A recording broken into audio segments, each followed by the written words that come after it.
तो hello dear student, welcome to our YouTube channel natural galaxy. और इस video में हम देखेंगे बाज़ार किसे कहते हैं।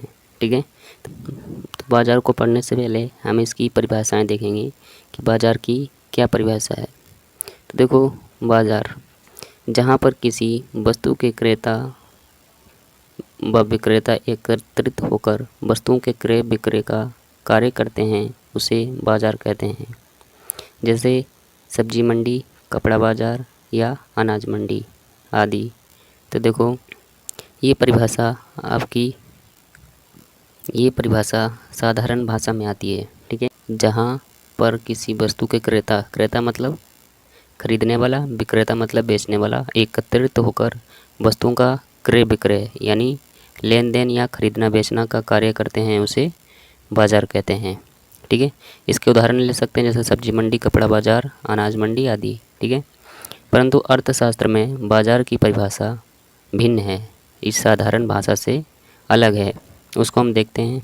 देखो, अर्थशास्त्र के आधार पर बाज़ार वह संपूर्ण क्षेत्र है जहां क्रेता विक्रेता निकट संबंध रखकर वस्तुओं को और सेवाओं का क्रय विक्रय करते हैं, जिसके कारण वस्तु के मूल्य में एक रूपता की प्रवृत्ति पाई जाती है, उसे बाज़ार कहते हैं। देखो, इसमें कह रहा है कि बाज़ार वो क्षेत्र है, वो कोई सा भी क्षेत्र हो सकता है जहाँ पर क्रेता विक्रेता यानी खरीदने और बेचने वाले हों। ठीक है, सेवाएं हों। ठीक है, और वस्तुओं का खरीदना और बेचना होता हो, जिसके कारण वहाँ का मूल्य यानी किसी भी वस्तु का मूल्य प्रत्येक दुकान पे एक समान हो, उसे बाज़ार कहते हैं। ठीक है, तो आई होप आप समझ चुके होंगे कि अर्थशास्त्र के आधार पर बाज़ार की परिभाषा क्या होती है। ठीक है, इसके हम उदाहरण भी ले सकते हैं जैसे फ्लिपकार्ट एक बाज़ार है, क्योंकि फ्लिपकार्ट पे भी खरीदने बेचने का होता है और एक जैसे रेट रहते हैं। अमेज़न, शॉप और होटल ऐसे ही उदाहरण हैं जहाँ पर रेट फिक्स रहता है अधिकतर। ठीक है, तो ये भी हमारे बाज़ार के ही रूप हैं। ठीक है, हम बोल सकते हैं कि बाज़ार एक साधन है। ये ज़रूरी नहीं है कि जहाँ पे सब्जी लगी हो और जहाँ पे भीड़ होती हो वही बाज़ार हो। ये देखो, फ्लिपकार्ट भी बाज़ार हो सकता है, अमेज़न भी बाज़ार है क्योंकि वहाँ पे खरीदते बेचते हैं। ठीक है, तो अब हम आगे देखते हैं। आगे आता है हमारा बाज़ार की विशेषताएं। तो बाज़ार की बहुत सी विशेषताएं हैं, जैसे पहला है एक क्षेत्र। एक क्षेत्र का मतलब क्या है? एक क्षेत्र का मतलब है कि कोई एक क्षेत्र निश्चित नहीं है, उसमें कहीं पे कोई भी क्षेत्र हो सकता है जहाँ पर वस्तुओं को खरीदा और बेचा जाता हो। ठीक है, वो बाज़ार का एक क्षेत्र होता है। ठीक है, दूसरा विशेषता एक ही वस्तु का होना। देखो, जिस बाज़ार में एक ही प्रकार की वस्तु होगी, ठीक है, एक ही प्रकार की वस्तु होगी, उसको हम कहते हैं बाज़ार। उसमें ये नहीं कि उसमें कुछ भी हो, जैसे सब्जी के बाज़ार में कपड़े हों तो वो बाज़ार नहीं है। ठीक है, अर्थशास्त्र की भाषा में। तो एक क्षेत्र और एक ही वस्तु का होना कि प्रत्येक दुकान का एक समय पर एक ही मूल्य होगा। ठीक है, कहीं भी ले लो आप, यहाँ से ले लो या वहाँ से ले लो, एक ही जैसा मूल्य होगा, एक वस्तु का एक ही मूल्य हो गया। ठीक है, चौथा है क्रेताओं और विक्रेताओं का होना। जब खरीदने वाले और बेचने वाले होंगे जभी तो कोई बाज़ार होगी। ठीक है, तो क्रेताओं और विक्रेताओं का होना बहुत ज़रूरी है। पाँचवा, स्वतंत्र प्रतियोगिता का होना। उसमें कोई जोर दबाव नहीं होना चाहिए, कोई खरीदने वाला किसी भी दुकान से खरीदे, कहीं से भी खरीदे। ठीक है, इसी तरह कोई बेचने वाला किसी को भी बेचे। ठीक है, तो ये स्वतंत्र प्रतियोगिता का होना, ये भी एक बाज़ार का ही हिस्सा है। छठा है बाज़ार का ज्ञान होना। बाज़ार लगाने वाले को और सामान खरीदने वाले को बाज़ार का ज्ञान भी होना चाहिए। ठीक है, तो ये इसकी कुछ विशेषताएं हैं, आप लिख सकते हैं उनको। आगे देखते हैं। आगे आता है हमारा बाज़ार का वर्गीकरण। तो देखो, बाज़ार का वर्गीकरण अर्थशास्त्र में बाज़ार का वर्गीकरण 6 आधार पर किया जाता है। 6 आधार पर किया जाता है। वो कौन कौन से? पहला है हमारा स्थानीय क्षेत्र के आधार पर, दूसरा है बिक्री के आधार पर, तीसरा है समय के आधार पर, और चौथा है प्रतियोगिता के आधार पर, छठा है संवैधानिक आधार पर, और छठा है मात्रा के आधार पर। तो देखो, ये छः भागों में बाजार को बांटा जाता है और इन 6 भागों के प्रत्येक के भी और भी भाग होते हैं, उनको हम बारी बारी से पढ़ते हैं। तो पहले हम पढ़ते हैं स्थानीय क्षेत्र के आधार पर। इसमें कौन कौन से आते हैं, तो देखो स्थानीय क्षेत्र के आधार पर बाजार का वर्गीकरण। इसमें हमारा पहला आता है स्थानीय बाजार। अब देखो स्थानीय बाजार क्या होती है। जिन वस्तुओं के क्रेता विक्रेता एक छोटे से स्थान तक सीमित रहते हैं उसे स्थानीय बाजार कहते हैं। ठीक है, जैसे स्थानीय बाजार प्रायः नष्ट होने वाली वस्तुओं का होता है, जैसे सब्जी, दूध, फल आदि। देखो जिन वस्तुओं के क्रेता विक्रेता छोटे स्थान तक ही सीमित रहते हैं, मतलब ज़्यादा दूर तक नहीं रहते हैं, उसे स्थानीय बाजार कहते हैं। ठीक है, जैसे आपके घर के पास में जो लगती होगी बाज़ार, वो एक स्थानीय बाज़ार हो गई। ऐसे इन बाज़ारों की पहचान क्या है, उदाहरण के लिए इन बाज़ारों में जो वस्तुएं लगती हैं वे जल्दी नष्ट हो जाती हैं। ठीक है, ख़राब हो जाती हैं, जैसे सब्जी और दूध, फल आदि। ठीक है, तो ये हो गए हमारे स्थानीय बाज़ार। इसमें दूसरा आता है हमारा स्थानीय क्षेत्र या स्थानीय क्षेत्र के आधार पर वर्गीकरण में दूसरा आता है प्रांतीय बाज़ार। प्रांतीय बाज़ार क्या है, जिन वस्तुओं के क्रय विक्रय पूरे राज्य में होता है उसे प्रांतीय बाज़ार कहते हैं। देखो जिन वस्तुओं को पूरे राज्य में, जैसे देखो उत्तर प्रदेश में बात हो रही है, तो उत्तर प्रदेश में जिस वस्तु को पूरे तो उत्तर प्रदेश के लोग खरीदते और बेचते होंगे उसे क्या कहेंगे, प्रांतीय बाज़ार कहेंगे, क्योंकि वो पूरे राज्य में उसका व्यापार हो रहा है, तो उसे प्रांतीय बाज़ार कहते हैं जिस वस्तु का पूरे राज्य में व्यापार होता है। ठीक है, या क्रय विक्रय होता है। जैसे राजस्थान में लाख की चूड़ियाँ और उत्तर प्रदेश में गांधी की टोपी की मांग है। ठीक है, तो ये क्या है, प्रांतीय बाज़ार हैं। इसमें तीसरा हमारा है राष्ट्रीय बाज़ार। राष्ट्रीय बाज़ार जैसा कि नाम से ही पता चल रहा है कि जब किसी वस्तु का क्रय विक्रय पूरे देश में होता है तो उस वस्तु का बाज़ार राष्ट्रीय बाज़ार कहलाता है। ठीक है, जब कोई वस्तु का व्यापार पूरे देश में होता है तो उसे राष्ट्रीय बाज़ार कहते हैं। उदाहरण के लिए जैसे कपड़े, फ़ोन, टीवी आदि। देखो कपड़े, फ़ोन, टीवी ये सभी चीज़ें क्या हैं, ये तो पूरे देश में सभी यूज़ करते हैं, सभी इस्तेमाल करते हैं इनका, तो ये हमारे राष्ट्रीय बाज़ार के उदाहरण हो गए। ठीक है, अगला है इसमें अंतर्राष्ट्रीय बाज़ार। अंतर्राष्ट्रीय बाज़ार क्या है, देखो जब किसी वस्तु की मांग विदेश में या उसके क्रेता विक्रेता विदेश में फैले होते हैं तो उसे अंतर्राष्ट्रीय बाज़ार कहते हैं। देखो जब कोई वस्तु की मांग या वस्तु को खरीदा बेचा जाता है अपने देश से बाहर के देशों के साथ, ठीक है, उनके साथ व्यापार होता है तो उसे हम अंतर्राष्ट्रीय बाज़ार कहते हैं। इसके हम कुछ उदाहरण भी ले सकते हैं, जैसे सोना, चांदी, हीरा और बहुमूल्य धातुएं। देखो सोना और चांदी जो है वो दुनिया भर में, विदेश में भी इसका व्यापार होता है, हमारे भारत देश से भी दूसरे देशों में व्यापार होता रहता है। ठीक है, बहुमूल्य धातुएं, तो ये सब हमारे क्या हैं, अंतर्राष्ट्रीय बाज़ार के उदाहरण हैं। तो आई होप आपको अंतर्राष्ट्रीय बाज़ार भी समझ आया होगा। आगे देखते हैं, आगे आता है अब हमारा बिक्री के आधार पर बाज़ार का वर्गीकरण। ठीक है, बिक्री के आधार पर बाज़ार का वर्गीकरण, इसमें भी बहुत सारे हैं, तो बारी बारी से इनको भी हम पढ़ते हैं। तो इसमें पहला आता है मिश्रित बाज़ार।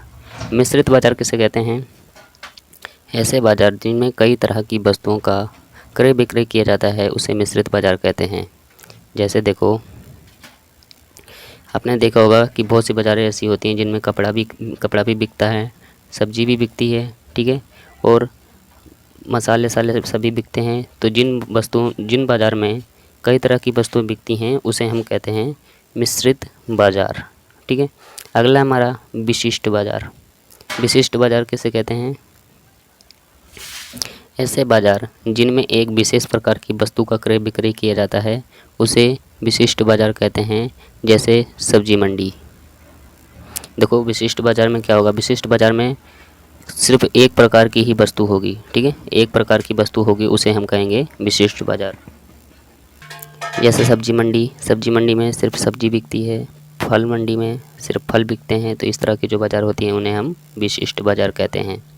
आगे देखते हैं, अब हम देखते हैं नमूने का बाज़ार। तीसरा हमारा नमूने का बाज़ार। नमूने का बाज़ार यानी ऐसे बाजार जिनमें प्रत्येक प्रकार की वस्तु के नमूने द्वारा वस्तु का क्रय विक्रय किया जाता है।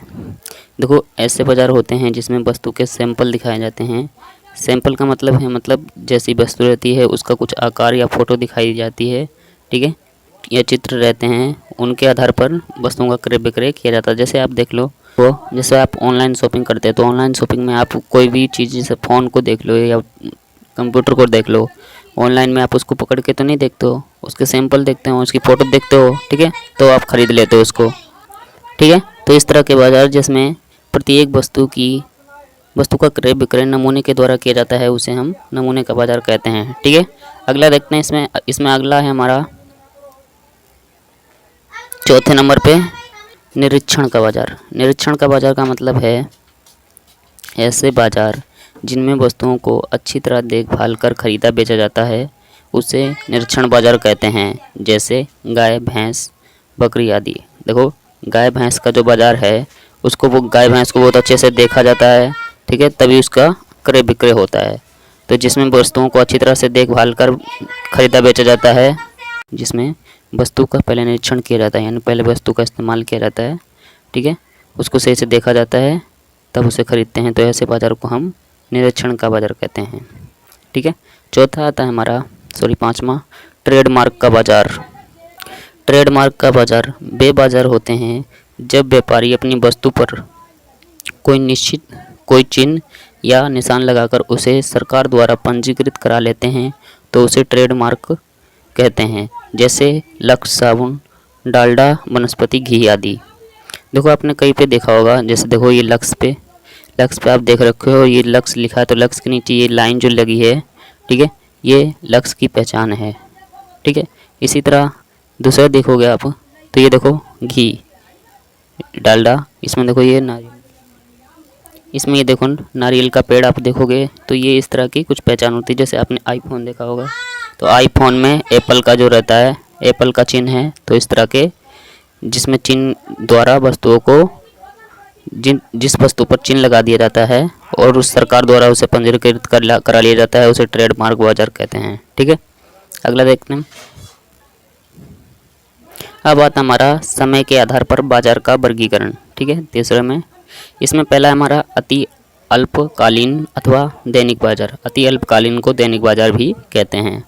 ये क्या है, देखो वे बाज़ार जहाँ विक्रेता को मांग के अनुसार वस्तु की पूर्ति को बढ़ाने का अवसर नहीं मिलता। इसमें वस्तु की पूर्ति लगभग निश्चित होती है, जैसे साग, सब्जी, दूध, मछली, अंडा आदि, ठीक है। ऐसे बाज़ार को अति अल्पकालीन बाज़ार कहते हैं।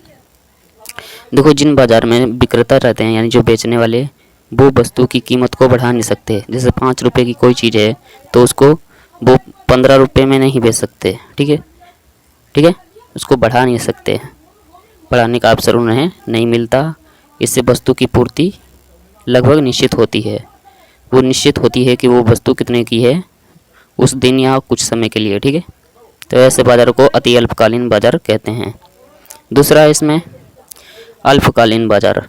अल्पकालीन बाज़ार में वस्तुओं के विक्रेता को वस्तु की पूर्ति को बढ़ाने का मौका मिल जाता है। जैसे यदि वस्तु की मांग अधिक है तो विक्रेता उसकी पूर्ति बढ़ा सकता है। देखो इस बात अल्पकालीन में क्या होता है, इसमें वस्तु की कीमत को विक्रेता बढ़ा सकता है। अगर वस्तु की मांग ज़्यादा है, मतलब वस्तुओं की खरीद ज़्यादा हो रही है, ज़्यादा लोग उसे खरीद रहे हैं, तो वो समय के अनुसार उसको देखते हुए वस्तु की कीमत को बढ़ा सकता है, ठीक है। अगला देखते हैं। अगला हमारा दीर्घकालीन बाज़ार। दीर्घकालीन बाज़ार की अवधि इतनी अधिक होती है कि उत्पादक मांग के अनुसार वस्तु की पूर्ति घटा बढ़ा सकता है, ठीक है। जैसे आपने देखा अभी कोरोना काल में सभी वस्तुओं की मांग बहुत ज़्यादा बढ़ गई थी, क्योंकि सभी वस्तुओं की मांग बढ़ गई थी और कोरोना काल आ गया था, इसलिए वहाँ पे वस्तुओं की कीमतों में भी वृद्धि हो गई थी। दाल चावल सारे कुछ महंगे कर दिए गए थे लॉकडाउन में, ठीक है। तो ऐसी दीर्घकालीन बाज़ार को जिसमें क्रेता वस्तु की मांग को घटा बढ़ा सकता है, ठीक है, अवधि के अनुसार, ठीक है, समय के अनुसार घटा बढ़ा सकता है, उसको हम दीर्घकालीन बाज़ार कहते हैं। इसमें हमारा जैसे उदाहरण है, कोरोना काल में दाल, चावल, आटा, कपड़े आदि की कीमतों में वृद्धि हुई थी। ठीक है। अब देखो, अब आता है हमारा प्रतियोगिता के आधार पर बाजार का वर्गीकरण। इसमें हमारा पहला है पूर्ण प्रतियोगी बाजार।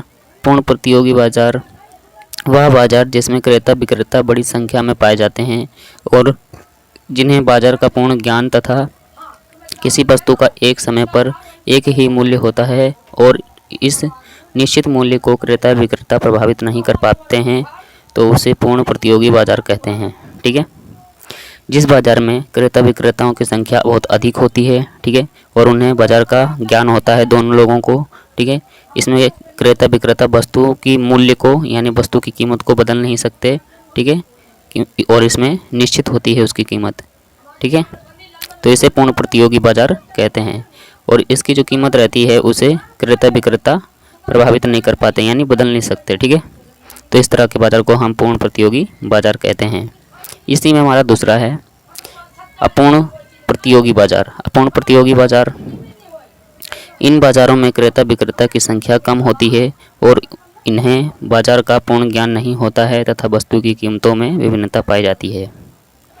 ठीक है, इन बाज़ारों में क्रेता विक्रेताओं की संख्या बहुत कम होती है, मतलब भीड़ कम होती है। ठीक है, और इन्हें बाज़ार का पूर्ण ज्ञान होने की ज़रूरत भी नहीं है और वस्तु की कोई, जैसे मान लो कि कोई वस्तु यहाँ पे 5 रुपये की तो यहाँ पे 10 रुपये की है। ठीक है, यहाँ पे 15 रुपये की हो सकती है, तो इस तरह के बाज़ार को हम अपूर्ण प्रतियोगी बाज़ार कहते हैं।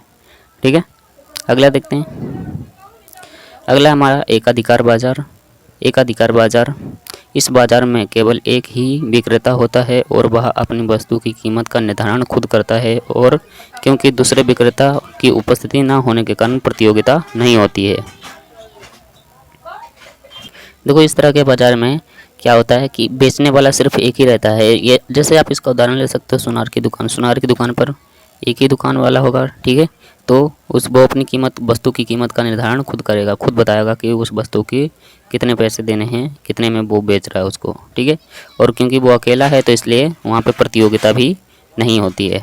ठीक है, तो इस तरह के बाज़ार को हम एकाधिकार बाज़ार कहते हैं, यानी एक का अधिकार। ठीक है, अगला हमारा वैधानिक आधार पर बाज़ार का वर्गीकरण 5वें नंबर पे। इसमें हमारा पहला उचित बाज़ार। उचित बाज़ार का मतलब है जिस बाज़ार में वस्तु का क्रय विक्रय सरकारी नियमों द्वारा निर्धारित मूल्य पर किया जाता है उसे उचित बाज़ार कहते हैं, जैसे सुपरमार्केट।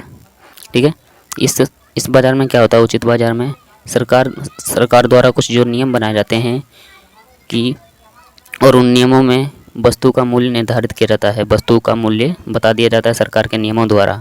ठीक है, तो उन्हीं मूल्य पर वस्तु को बेचा जाता है। ठीक है, तो इस तरह के बाज़ार को हम उचित बाज़ार कहते हैं, जिसमें सरकार द्वारा बनाए गए नियमों द्वारा निर्धारित मूल्य पर वस्तु को बेचा जाता है। ठीक है, इसे उचित मार्केट या उचित बाज़ार कहते हैं। ठीक है, जैसे सुपरमार्केट। अगला है हमारा इसी में दूसरा चोर बाज़ार। चोर बाज़ार, जब वस्तुओं का क्रय विक्रय सरकार द्वारा निर्धारित मूल्य से अधिक पर किया जाता है तो उसे चोर बाज़ार या काला बाज़ार कहते हैं। ये चोर बाज़ार उचित बाज़ार का बिल्कुल ठीक उल्टा विपरीत है। ठीक है, इसमें क्या होता है, इसमें सरकार के नियमों द्वारा जो वस्तु का मूल्य निर्धारित किया जाता है उस मूल्य पर ना बेचकर उससे अधिक मूल्य पर बेचते हैं, तो उसे चोर बाज़ार कहते हैं। इसमें कई विभिन्नताएं पाई जाती हैं, कई विशेषताएं हैं इस बाज़ार की। जैसे इस बाज़ार की निम्नलिखित विशेषताएं यहाँ पे हमने 2 लिखी हैं। वस्तु का अधिक मूल्य और छुपाकर बेचा जाता है। ठीक है, दूसरा है चोर बाज़ार से जनता को भ्रष्टाचार में बढ़ावा मिलता है। तो इसकी ये 2 विशेषताएं हैं। ठीक है, अगला हमारा खुला बाज़ार। खुला बाज़ार क्या है, जिस बाज़ार में आपसी सहमति के आधार पर मूल्य का निर्धारण होता है उसे खुला बाज़ार कहते हैं। ठीक है, इस बाज़ार में क्या होता है, इस बाज़ार में क्रेता और विक्रेता अपनी इच्छा अनुसार, क्रेता बोलता है कि ये चीज़ 5 रुपये की है। ठीक है, तो विक्रेता बोलता है ये चीज़ 5 रुपये की है, तो क्रेता बोलता है मुझे 4 रुपये में दे दो। तो ऐसे जो आपसी संबंध रहते हैं उसको हम कहते हैं खुला बाज़ार। ठीक है, जिसमें क्रेता और विक्रेता अपनी इच्छा से उसका भाव लगाते हैं। ठीक है, उसको पैसे लेन देन करते हैं, तो इस तरह के बाज़ार को खुला बाज़ार कहते हैं। अगला आता है हमारा 6ठे नंबर पे मात्रा के आधार पर बाजार का वर्गीकरण। ठीक है, इसमें हमारा पहला है थोक बाजार। थोक बाजार का मतलब है इकट्ठा खरीदना। ठीक है, वे बाजार जिनमें व्यापारी बड़ी मात्रा में वस्तु का क्रय विक्रय करते हैं, जैसे उसे हम थोक बाजार कहते हैं। जैसे दर्जन में आपको पता है 12 केले होते हैं। ठीक है, ये कोई भी चीज़ ले लो 12 होती है। ठीक है, तो उसे हम दर्जन कहते हैं। दर्जनों या ग्रोस में करते हैं, उसे थोक बाजार कहते हैं। ठीक है, ग्रोस का मतलब होता है जैसे दर्जन में 12 पीस होते हैं, इसी तरह ग्रोस में 144 पीस होते हैं। ठीक है, इसमें अगला हमारा फुटकर बाजार। फुटकर बाजार का मतलब है इस बाजार में उपभोक्ता अपनी आवश्यकता के अनुसार वस्तुओं को खरीदता है। मतलब जितनी ज़रूरत होती है क्रेता को उतनी ही वस्तु को खरीदता है, तो उसको हम बोलते हैं फुटकर बाजार। वो इकट्ठा करके एक साथ नहीं खरीदता है। जितनी ज़रूरत उसे आज है तो आज के लिए उतना खरीद लिया, और जितनी ज़रूरत कल होगी उतनी कल खरीद लेगा। ठीक है, तो इस तरह के बाज़ार को फुटकर बाजार कहते हैं। ठीक है, तो बस यही था हमारा आज का बाज़ार का टॉपिक।